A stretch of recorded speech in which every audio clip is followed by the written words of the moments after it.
Assalamualaikum warahmatullahi wabarakatuh.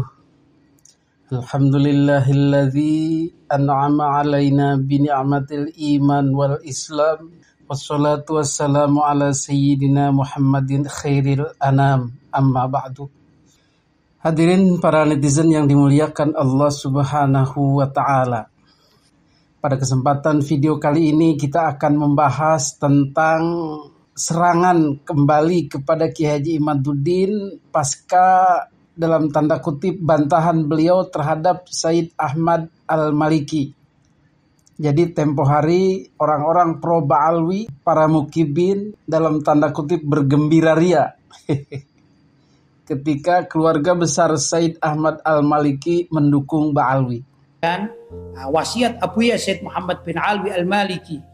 Karena saat itu ada dua selebaran. Kemudian pada baris berikutnya disebutkan, ketahuilah bahwa tidak diragukan lagi para junjungan kita dari keturunan Ba'alawi adalah bagian dari keluarga suci.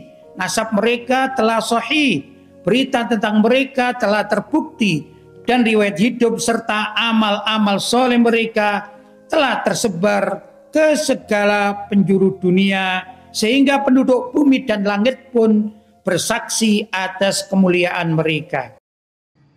Jadi Said Ahmad Al-Maliki ini dari kakek-kakeknya Alwi Al-Maliki memang sebagai keturunan Nabi Muhammad SAW dari jalur Al-Hasani. Cucu Nabi tapi bukan Ba'alwi, begitu kira-kira. Dan ini sudah sering disampaikan oleh Kiai Haji Imaduddin dan para pendukungnya. Atau Muhammad, bukan Mukimat ya. Muhammad, Muhibbin Kiai Haji Imad. Tetapi kemudian keluarga besar Said Alwi Al-Maliki, yaitu Said Ahmad Al-Maliki, membuat satu pernyataan bahwa Ba'alwi adalah keturunan Nabi Muhammad SAW. Tentu ini membuat kubu Mukibin pro Ba'alwi begitu senang. Karena ulama Mekah pun ada yang mengakui Ba'alwi sebagai keturunan Nabi.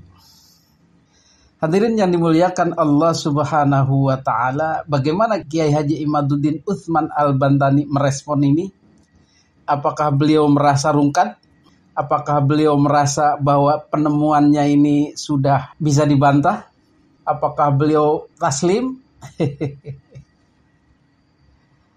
Dari jawaban Kiai Haji Imaduddin ini ternyata semakin membuka peta pertempuran sesungguhnya. Bagaimana kita melihat peta pertempuran ini? Pertama, battlefield, jadi arena pertempuran ini adanya di Indonesia.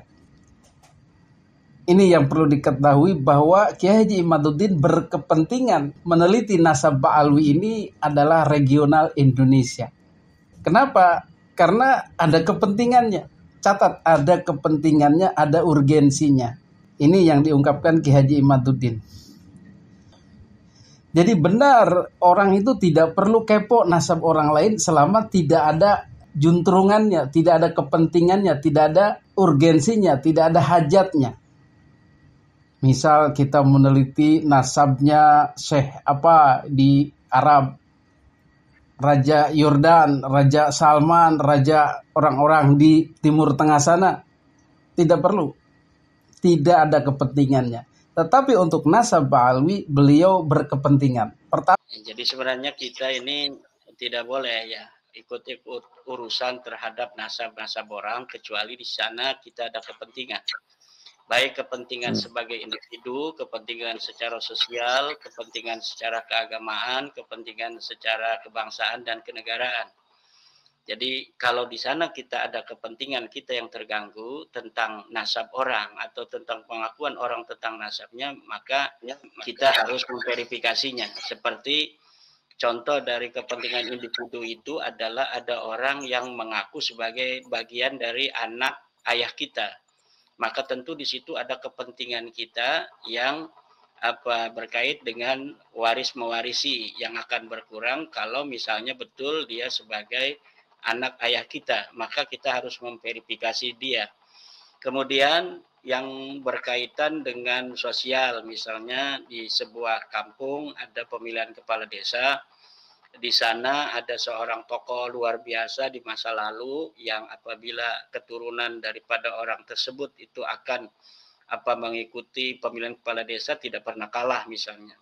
Maka kemudian ada orang yang mengaku sebagai keturunan orang itu sementara kita mencurigainya. Maka kita di situ ada kepentingan secara sosial untuk meneliti nasab orang tersebut. Kemudian kepentingan secara agama, misalnya ada orang yang mengaku nasab kepada Nabi Muhammad SAW, tapi kemudian merugikan Nabi Muhammad karena pengakuannya itu kemudian tidak dibarengi oleh akhlak yang mulia seperti akhlaknya Nabi Muhammad SAW, atau sering merugikan umatnya Nabi Muhammad, mendawir, kemudian menipu dan lain sebagainya. Di situ kita harus meneliti. Pertama, karena nasab ini digunakan secara semena-mena untuk menguasai muslimin pribumi Indonesia, terutama Nahdliyin. Sudah terbukti Nahdliyin kepontang-panting ketika berkaitan dengan Habaib Ba'alwi. Kepontang-panting gimana? Ya ketakutan. Nurut, takzim, menyerah, pasrah, tunduk, membudak.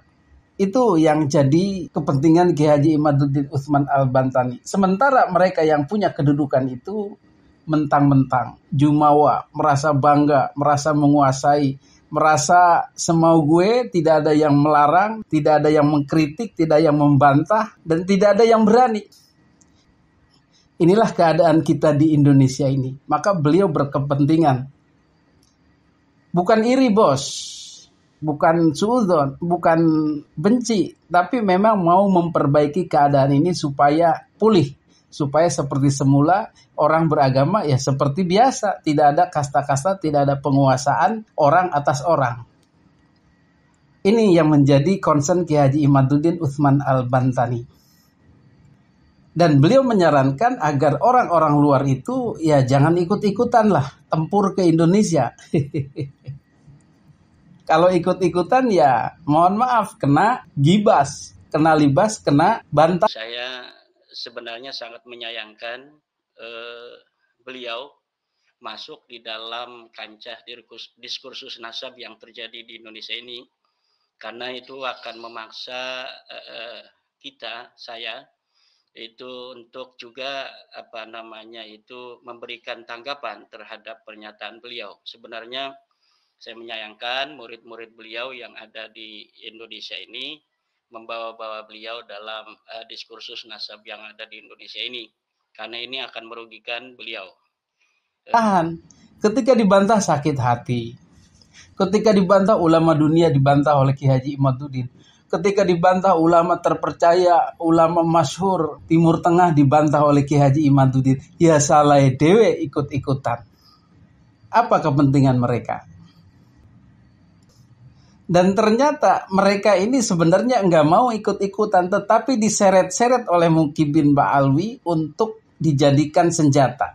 Dijadikan tameng hidup, human shield kalau Israel itu, untuk menyerang Kiai Haji Imaduddin Utsman Al-Bantani. Sementara mereka kehabisan argumen, kehabisan jawaban.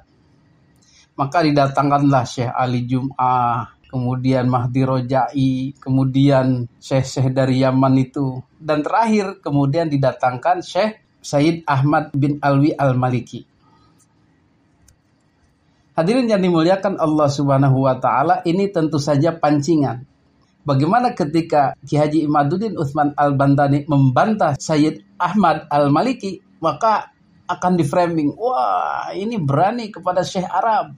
Orang luar aja mengakui, masa dia berani? Inilah kemudian yang dijadikan senjata oleh Lora Ismail. Jadi Lora Ismail ini tidak henti-hentinya menyerang Kiai Haji Imaduddin dengan menggunakan alat-alat yang ada, pinjaman. Nabok nyilih tangan lah begitu. Jadi dia sendiri sudah nggak bisa, maka ulama-ulama yang ada dia kumpulkan, dia peralat, dia lempar ke media sosial untuk dihadap-hadapkan dengan Kiai Haji Imaduddin Utsman Al-Bantani. Sementara dia sendiri hanya menjelek-jelekan Kiai Haji Imaduddin, hanya mengolok-olok, pasti kalah, pasti bodoh, dan seterusnya. Tetapi ternyata Ki Haji Imaduddin cukup cerdas. Jadi beliau menyatakan bahwa Sayyid Ahmad Alwi Al-Maliki itu pertama tidak ada urgensinya untuk terlibat di polemik nasab di Indonesia. Kedua, beliau bukan dari Ba'alwi. Garis keturunan Nabi tetapi bukan dari Ba'alwi. Jadi tidak ada kepentingannya. Dan ini di-framing oleh Lora Ismail seolah-olah Ki Haji Imaduddin Utsman Al-Bandani akan menyerang nasabnya Sayyid Ahmad Alwi Al-Maliki. Sehingga mereka pun akan dibatalkan. Bukan cucu Nabi. Oh tidak. Sudah dibahas tadi, tidak ada kepentingan Ki Haji Imaduddin mengotak-atik nasab orang di luar negeri. Jadi framing Lora Ismail ini gagal. Karena bagi Ki Haji Imaduddin, mau Sayyid Alwi Al-Maliki itu keturunan Nabi atau bukan, tidak penting. Mau Ba'alwi atau bukan, tidak penting. Mau dari Jarur Hasani juga tidak penting. Karena beliau-beliau itu orang luar. Tetapi karena sudah diseret-seret oleh Pro Ba'alwi, oleh Mukibin untuk tampil terlibat di Indonesia, maka beliau hanya menyampaikan argumentasi saja. Bagaimana argumentasinya? Seperti biasa, ilmiah saja. Mau yang dibawa itu orang besar, orang kecil, orang biasa, orang agamis, orang pemerintahan, orang politik, bahkan orang gila pun. Kalau tidak ada kaidah ilmu nasabnya, tidak ada kaidah urutan pembatalan nasab yang dimengerti oleh Ki Haji Imaduddin, argumentatif, punya hujah yang jelas, yang bisa mengalahkan hujahnya beliau di tesisnya itu, ya silahkan kalau bisa, monggo, saya akan taslim, saya akan menerima. Itu kalau yang datangnya seperti itu. Tetapi yang didatangkan oleh Mukibin ini bukan orang-orang yang membawa argumen, tetapi orang-orang yang dianggapnya besar, yang sudah terkenal, yang disebut syekh-syekh, yang sudah banyak murid-muridnya. Ya tetap tidak bisa menolong, Pak. Tidak bisa menolong, Mas. Tidak bisa menolong, Wan. Tidak bisa menolong, Bib. Yang kita ingin tanggapi adalah bahwa dari pengisbatan seorang Syekh Ahmad Al-Maliki ini kita semakin mengetahui bahwa nasab Ba'alawi ini tidak bisa diberikan dalil yang mencukupi untuk menolong nasabnya. Tokoh sekelas Syekh Ahmad Al-Maliki di dalam mengisbat kita dengarkan bahwa isbatnya hanya sebatas dirinya mengisbat tanpa menyertakan dalil. Ini disebut dengan tasdikun mujarradun anid dalil. Jadi sebuah pernyataan yang tanpa ada dalil. Yang disebutkan hanya adab dari ayahnya yang dikatakan menghormati Ba'alawi. Yang dikatakan bahwa ayahnya sering mengutip daripada sejarah hidup dari tokoh-tokoh Ba'alawi. Yang demikian itu di dalam ilmu nasab itu laisa isbatan li nasabi, tidak termasuk mengisbat nasab. Di mana di dalam ilmu fikih dan ilmu nasab itu mempunyai turaku isbatin nasab. Apa cara-cara bahwa isbatu nasabi Ba'alwi min Syekh Ahmad Al-Maliki la yu'assiru li butlani nasabihim, atau dalam bahasa yang dekat seperti itu, isbatu Syekh Ahmad Al-Maliki la yu'assiru li butlani nasabi Ba'alwi, bahwa pengisbatan nasab dari Syekh Ahmad Al-Maliki ini tidak berpengaruh apapun terhadap batalnya nasab Ba'alawi. Kenapa? Ya karena jawabannya tidak disertai dengan argumentasi, tidak disertai dengan penyelesaian yang bisa dimengerti. Ini rumusnya orang sekolah, ini rumusnya orang kuliah, ini rumusnya orang mondok. Contoh ya, bagi yang pernah sekolah, lihat baik-baik nih, kita pakai otak sedikit. Ada orang mengatakan akar 2 itu bilangan rasional, bilangan logis, bilangan bisa dibuktikan, bisa dihitung lah, ada datanya. Ini persamaannya dengan orang mengatakan nasab Ba'alwi itu logis, benar, sahih, ada datanya. Kita tanya kepada orang-orang, apakah betul akar 2 itu bilangan rasional? Atau apakah betul Ba'alwi itu sahih keturunan Nabi? Begitu kira-kira persamaannya. Kita tanya orang pertama, apakah betul akar 2 itu bilangan rasional? Dia jawab, ya itu bilangan rasional. Alasannya, ya pokoknya bilangan rasional. Kamu tidak melihat siapa yang berbicara, saya yang berbicara, guru matematik. Apakah orang ini puas dengan jawaban si guru matematik itu? Ya pasti tidak puas. Wong tidak ada datanya, tidak ada argumentasinya, tidak ada penyelesaiannya bagaimana, ya toh? Apakah Ba'alwi itu betul keturunan Nabi? Dijawab oleh orang ini, betul, sahih, sah, nasab yang mulia tersambung kepada Kanjeng Nabi Muhammad SAW. Kemudian orang itu tanya lagi, datanya mana? Bagaimana penjelasannya? Pokoknya lihat aja siapa yang ngomong. Saya Syekh. Saya terkenal di Timur Tengah. Murid saya banyak. Masa kamu tidak percaya? Kemudian tanya lagi, apakah betul akar 2 itu bilangan rasional? Betul, rasional. Coba buktikan sama Bapak. Nggak usah dibuktikan. Udah terang benderang kok, bagaikan matahari di siang hari. Kok pakai tanya-tanya lagi? Saya ini ahli sejarah loh. Sudah lama saya menggeluti sejarah, buku-buku terbitan saya banyak. Masa kamu nggak percaya? Apakah orang ini puas dengan jawaban itu? Tidak. Penyelesaiannya nggak ada. Datanya nggak ada. Argumentasinya nggak ada. Apakah betul Ba'alwi itu keturunan Nabi? Sahih? Betul. Saya sudah meneliti ribuan kabilah. Sudah pengalaman puluhan tahun meneliti nasab-nasab orang. Dan ini nasab Ba'alwi ini paling sahih, paling tersambung kepada Nabi. Datanya mana Pak? Loh. Kamu gak percaya? Saya ini peneliti loh. Masa kamu tanya data-data lagi? Kamu gak percaya sama saya? Sembarangan kamu ini. Apakah orang itu puas? Tidak. Itulah kelakuan mukibin. Selalu membawa orang-orang dengan nama besar. Selalu membawa orang untuk ditarungkan kepada Kiai Haji Imaduddin dengan modal nama besar, terkenal, banyak muridnya, banyak mengajar dan lain-lain. Tetapi minus argumentasi, yo podo wae. Begitu kira-kira. Jadi Sayyid Ahmad Al-Maliki ini bukan satu-satunya yang dibawa oleh mukibin untuk ditarungkan dengan Kiai Haji Imaduddin, tapi sudah banyak. Dan modelannya sama, percaya aja. Daripada kamu dilaknat, daripada kamu disebut bodoh oleh umat Islam sedunia, daripada kamu diolok-olok, mending percaya aja. Tentu Kiai Haji Imaduddin enggak mau. Mau dibilang goblok, mau dibilang tolol, bodoh, keras kepala, dan lain-lain. Datanya enggak ada, gimana saya mau percaya? Kalau modal nama besar ya enggak cukup. Kembali lagi tadi ke soal matematik. Akar 2 itu katanya bilangan rasional. Coba buktikan. Yang bisa menjawabnya secara ilmiah, saya akan taslim, akan menyatakan bahwa akar 2 itu bilangan rasional. Tidak ada yang mampu menjelaskan bahwa akar 2 itu bilangan rasional. Dan kemudian ada seorang yang menjelaskan secara ilmiah. Dengan step-step, langkah-langkah perhitungan yang matang, data yang ada, dia buktikan bahwa akar 2 itu bukan bilangan rasional. Dia irasional. Tidak bisa dirasio, tidak ada. Tidak bisa dihitung. Siapa orang itu? Ya Kiai Haji Imaduddin. Siapa orang mirip seperti itu? Ya Kiai Haji Imaduddin.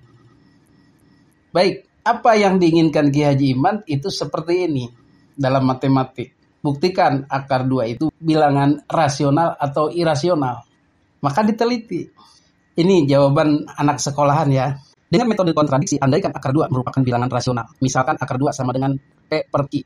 Untuk suatu bilangan bulat P dan Q, dengan Q tidak sama dengan 0, dan FPB, faktor dari PB, P, kemudian Q sama dengan 1, kuadratkan kedua ruas. Sehingga diperoleh 2 sama dengan P kuadrat dibagi Q kuadrat yang ekuivalen dengan P kuadrat sama dengan 2Q kuadrat.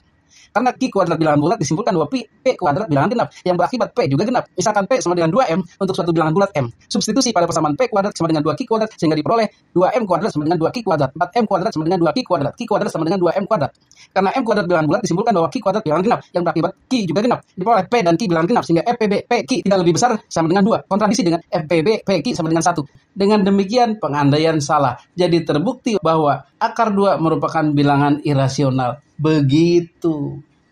Perkara menjelaskannya jelimet, yaitu karena dia ilmu pengetahuan. Saya aja mumet bacanya ini. Anda juga tidak paham, tapi ahli matematik pasti paham dengan penjelasan ini. Oh iya. Bagaimana kalau tiba-tiba jawabannya hanya yang terakhir? Pokoknya akar 2 itu bilangan rasional. Atau akar 2 itu bilangan tidak rasional. Argumentasinya tidak dijelaskan seperti tadi. Ya tidak cukup. Itulah disebut ilmu.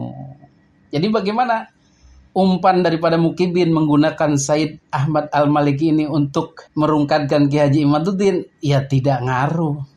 Wong Said Ahmad hanya mengatakan saja tanpa beliau menyertakan argumentasi yang jelimet kayak rumus matematik ini, kayak penjelasan matematik ini.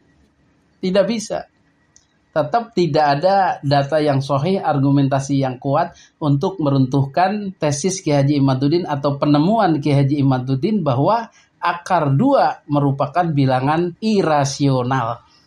Beliau mungkin menantang kepada semua ahli matematik, buktikan bahwa akar 2 itu rasional. Tentu tidak akan ada yang bisa menjelaskan seperti tadi.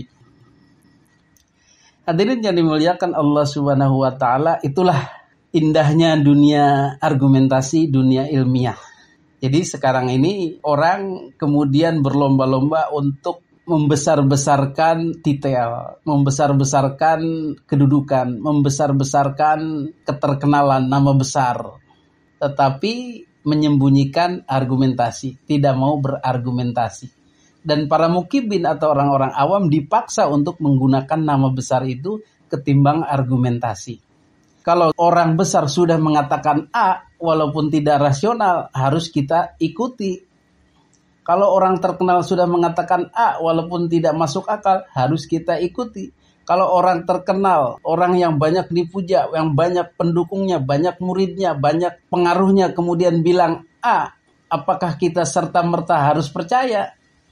Nah, ini yang ingin dibentuk, diloloskan oleh Mukibin dan Ba'alwi bahwa keadaan seperti itu harus terus ada. Jadi orang dilarang berpikir, berargumentasi ilmiah. Maka berbahagialah kita yang kekeh kepada keilmuan. Mau dibilang sok, monggo. Mau dibilang merasa pinter, monggo. Mau dibilang keras kepala, monggo. Karena kita patokannya ilmu, kebenaran. Jadi di akhir tulisan Lora Ismail ini mengenyek atau meledek Ki Haji Imaduddin tidak tahu diri. Tidak tahu diri itu sudah salah, ngeyel. Lah ini salahnya salah saya di mana? Argumentasi Anda mana? Kok saya dibilang ngeyel? Kalau Anda argumentasinya sudah sangat kuat, saya sudah kacau balau, habis-habisan tidak punya argumen, baru disebut orang ngeyel. Ini argumentasinya nggak ada kok sudah dibilang ngeyel. Sudah dibilang keras kepala, tidak tahu diri. Jadi Lora Ismail ini salah alamat mengatakan Ki Haji Imaduddin tidak tahu diri. Atau dalam bahasa Arabnya, rahimallahu rajulan arafa qadra nafsih. Allah akan sayang kepada orang yang tahu diri, tahu kapasitas diri. Nah, Lora Ismail ini menganggap kapasitas Ki Haji Imaduddin terlalu kecil untuk berhadapan dengan orang-orang Timur Tengah.